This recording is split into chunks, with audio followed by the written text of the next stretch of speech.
Ladies and gentlemen, presenting the great British music hall story in a grand series of one-hour entertainments, over 150 songs and sketches with wondrous other stage events from the 1860s to the 1920s, all performed by the original artists themselves and supplemented with authentic accounts from the books, programs, periodicals, newspapers and pamphlets of the day.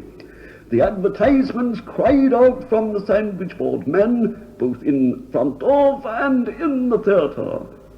All faithfully reported by Miss Jessie Matthews, Mr. Stanley Holloway, Mr. Ted Ray and Mr. Sandy Powell, themselves great performers of the variety stage. All diligently researched by Mr. Kevin Daly, Gent of Argo Records, and recalled to the accompaniment of the mechanical musical wonders of the age, the penny in the slot piano, the piccolo music box, the Orpheus disc piano, the polyphone disc musical box, and the 8-note street piano of Maestro Angelo Tommaso. And an occasional grind from the street organ man and his monkey. This is Don Taylor in London.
Still is heaven above, not in the abbey proudly laid, find they a place apart.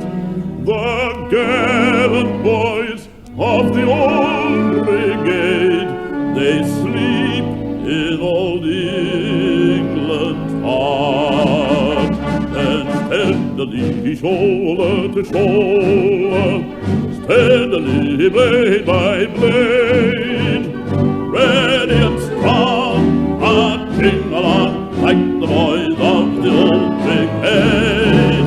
Then steadily shoulder to shoulder, steadily blade by blade, ready and strong, marching along like the boys of the old brigade. Ready, right, now all together, everybody.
Look at poor Tommy Atkins. In sheer despair, he takes the Queen's shilling and enters the ranks.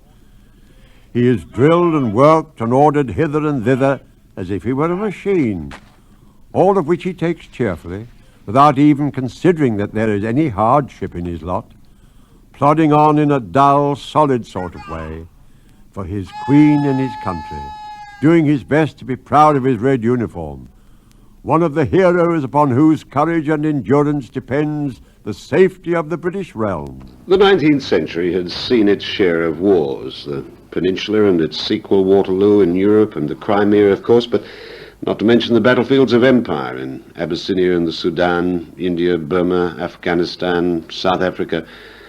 While British patriotism was at its height in the stirring songs that recalled these deeds, others, especially on the music hall stage, revealed and reflected another side of life, of discarded gin-tiddled officers like George Bastow's famous Captain Ginger. Ginger, Ginger, the old Captain Ginger, jolly old top, oh dear, 95 in the shade, what, and I love the ladies, not one of them would I injure. All the girls are fond of gin, ginger.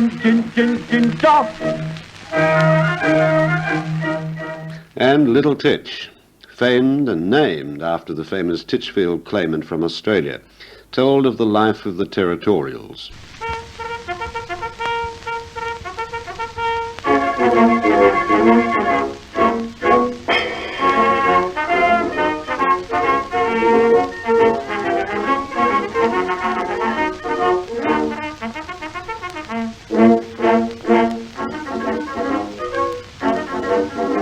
I am a soldier sold, I'm a soldier bold. I'm not so young as I used to be before I got so old. I am a regular doc, I say I am. But you can't tell what's inside the jar by the label on the tem.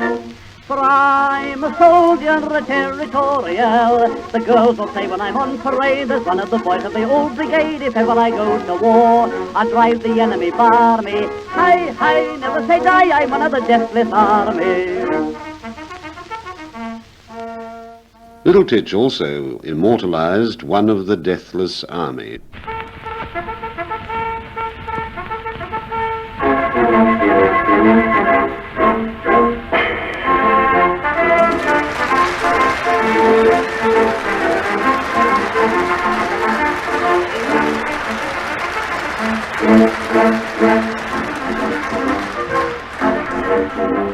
I am a soldier sold, I'm a soldier bold. I'm not so young as I used to be before I got so old. I am a regular doc, I say I am. But you can't tell what's inside the jar by the label on the tem. For I'm a soldier and a territorial. The girls will say when I'm on parade, there's one of the boys of the old brigade. If ever I go to war, I drive the enemy barmy. Hey, never say die, I'm one of the deathless army.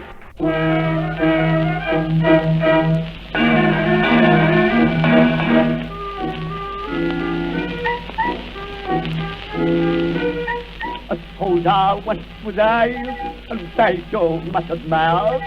The army lost the treasure on the day that I retired, and they begged me to leave, asked if as a boon. If my fiery whiskers made the guns go off too soon, but damn a piece of war, to me it's all the same. The ladies, bless them, matching on, has always been my game. Met some years ago, now I'm in my prime. I'm known as Ginger, Captain Ginger, all the time. Ginger, the old Captain Ginger, jolly old top, oh dear, 95 in the shade, what, and I love the ladies, not one of them would I injure. All the girls are fond of gin,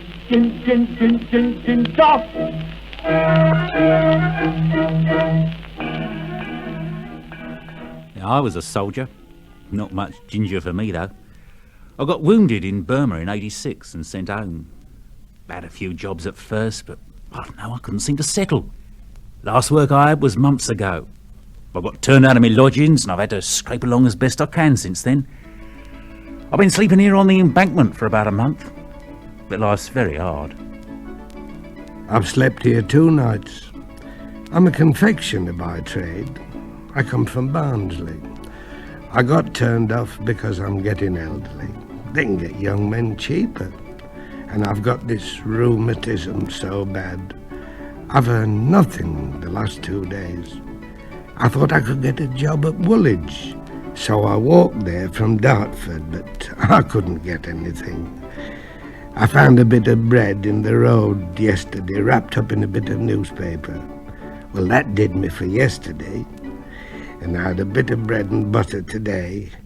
See, I'm in my 70s, and when it's wet, we stand all night under the arches. These reports, made to Salvation Army officers in 1890, illustrate the growing concern of people for the demobbed and abandoned servicemen, and the growth of poverty and unemployment in the cities. General Booth, founder of the Army, quoted these reports in his manifesto, In Darkest England and the Way Out.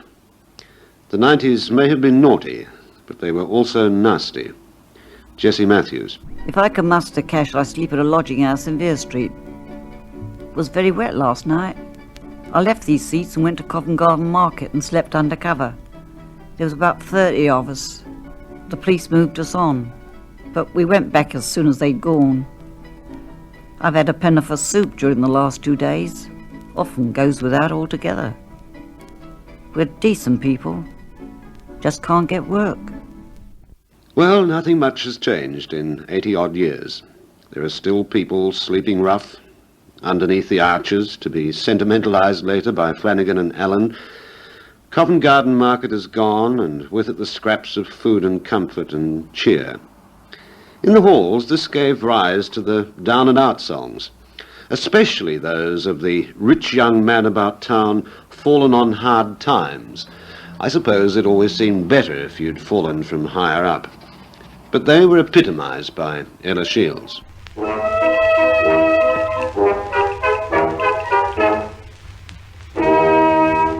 I'm Bert. Perhaps you've heard of me, Bert. You've had word of me plodding along, happy and strong, living on plates of fresh air. I thrill up in fashion, and when I am feeling depressed, I shave from my cuff all the whiskers and fluff, stick my hat on and toddle up west. I'm Burlington 30, I rise at 10:30, then saunter along like a song. I walk down the Strand with my gloves on my hands, then I walk down again with them on. I'm all airs and places, collect easy paces. So long without food, I forgot where my place is. I'm Bert. Bert, I haven't a shirt, but my people are well off, you know. Nearly everyone knows me from Smith to Lord Rosebery. I'm Burlington 30 from Bow.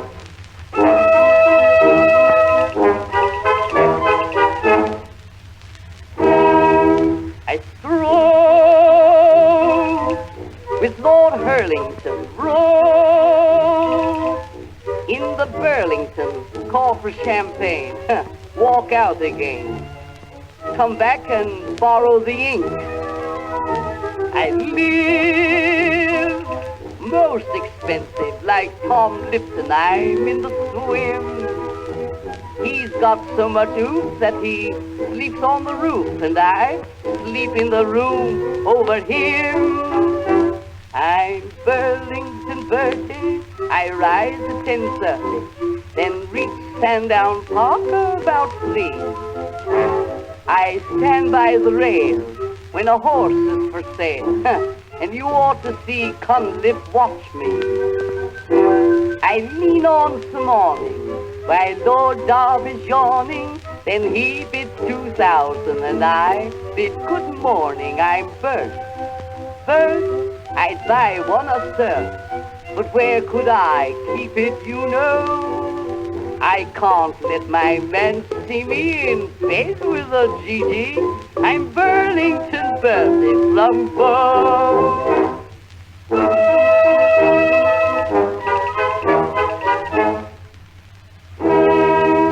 My foe, so ironical show that my monocle holds up my face, keeps it in place, stops it from slipping away. Cigars, cigars. I smoke thousands, I usually deal in the Strand. But you have to take care when you're getting them there, or some idiot might stand on your hand. I'm Burlington Bertie, I rise at 10:30, then Buckingham has a side view. I stand in the yard while they're changing the guard, and the king shouts across, Toodaloo. The Prince of Wales' brother, along with some other, slaps me on the back and says, come and see mother. I'm Bert, and royalty's hurt. When they ask me to dine, I say no. I've just had a banana with Lady Diana. I'm Burlington Bertie Flumpo.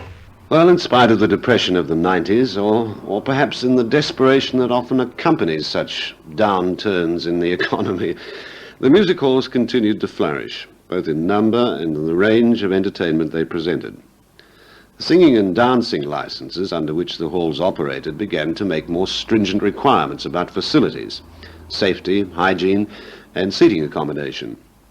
Out went the chairman, and with him the tables and chairs, to be replaced by theatre seating and with drinking confined to the bars and spacious promenades around the auditorium. The music hall had in fact become a theatre, complete with lighting, stage curtains, and inevitably the chorus line. Jessie Matthews and a report from the Freelance. The public demands good figures on the stage, and that they should be lavishly displayed. My dancing and singing were poor, but it was obvious that great things could be done with my figure, and I was a mark for the opera glasses. My waist was laced almost to fainting point. The manager said that as I hadn't got to dance, at least I must have a waist which would fetch the stalls.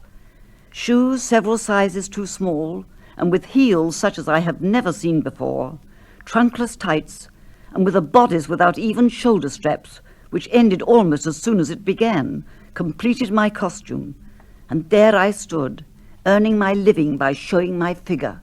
Years ago I used to be just like a doll on a Christmas tree, fat and plump, plenty of form, something to keep you nice and warm. I may have fallen away a bit, lost a pound or two, lost me way, lost me purse, still that don't matter to you. I'm good old iron, never been known to rust, never been known to rust. A little bit fruity on the crust, still I'm no chicken, but everything's complete. The fellas say I'm no good because I'm not so fat as I used to was. But don't forget, the nearer the bone, the sweeter the meat. Nothing very subtle about that, is there? Alice Lloyd, sister of the more famous Macquarie. In fact, there were Lloyds all over the downstage at one time, both Alice and Rosie, and then brother Arthur, all following in the footsteps of the fabulous Marie. And yet another sister, Daisy, toured the halls using the family name of Wood. But it was our Marie. With her refined vulgarity, not refined enough for some, she was left out of the first Royal Variety performance of 1912. She was nevertheless queen of them all, as she seldom performed outside London.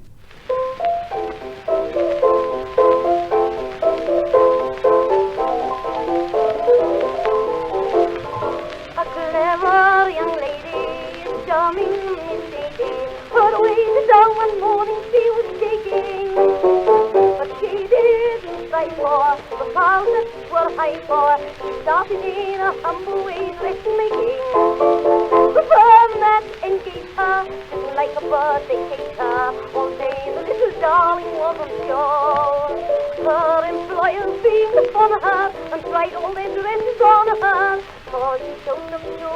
advantage, don't you know? So clever, everyone said, did you ever? He was a big little one. He made all the Johnny escape. They got mashed upon her face, and that's how the little gal got on.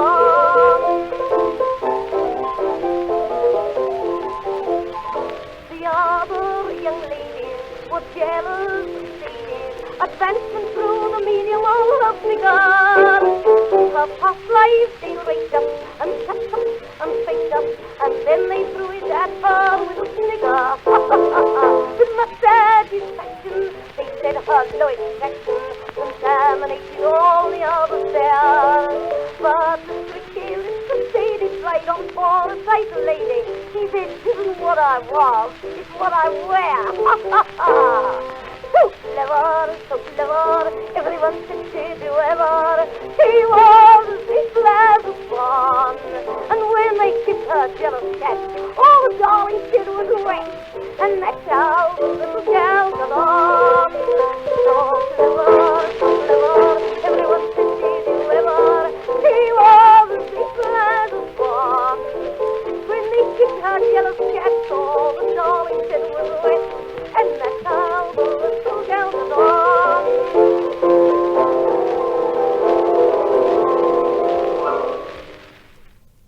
What about a bit on the SP? Well, Darling and Wood at 199 Pall Mall, SW is the man. SP on all races, no limit, weekly accounts opened, no commission, terms on application. Telegrams, Titmouse, London. Selena, the only high-class corset, sold at popular prices, 2.11 to 21 shillings.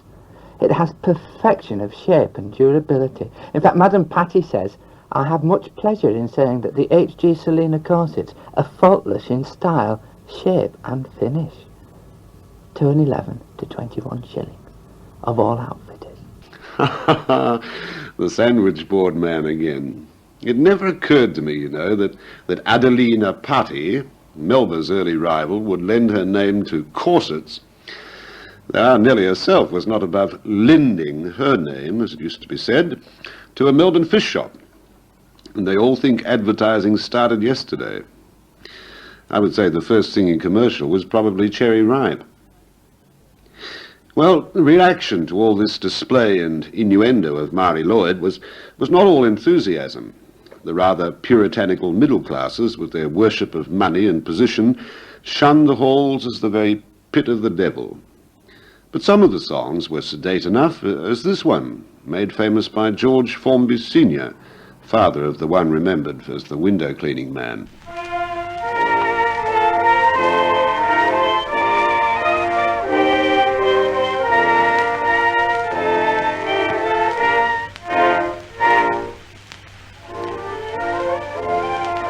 This is a song about my grandfather. And them that doesn't want to listen, get out at room, please. Because it's only annoying to me. Now then, lads.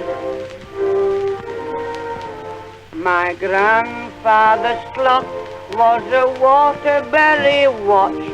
It could live 90 days without food. With a silk hat on its head and my father's Macintosh, it was dressed up like a Piccadilly dude.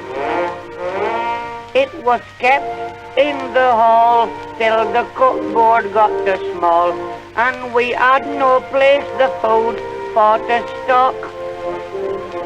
So the butter and the eggs and the little mutton legs, we kept them in my grandfather's clock.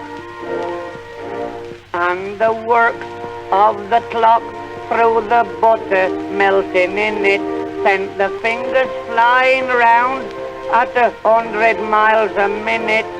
And Grandad with a sigh said, I haven't time to die, so I'll put it off until the clock's repaired. It was about best thing as he could do, you know. Very sensible man was my grandfather. He always undressed himself before he got into bed. My grandfather's clock was me mother's perambulator. Round the park in it we used to ride. There was me and Treacle Tommy, Liza and Justice Hawkins, screaming Ginny and the twins all stuck inside. So Grandad, who was dead, changed his mind, got up instead, and the sight that he saw gave him a shock. For the man who brought the coal couldn't get it down the hole, so he slung it in me grandfather's clock. And we didn't need a shovel as the pendulum swung higher, for every time it swung it knocked some coal into the fire.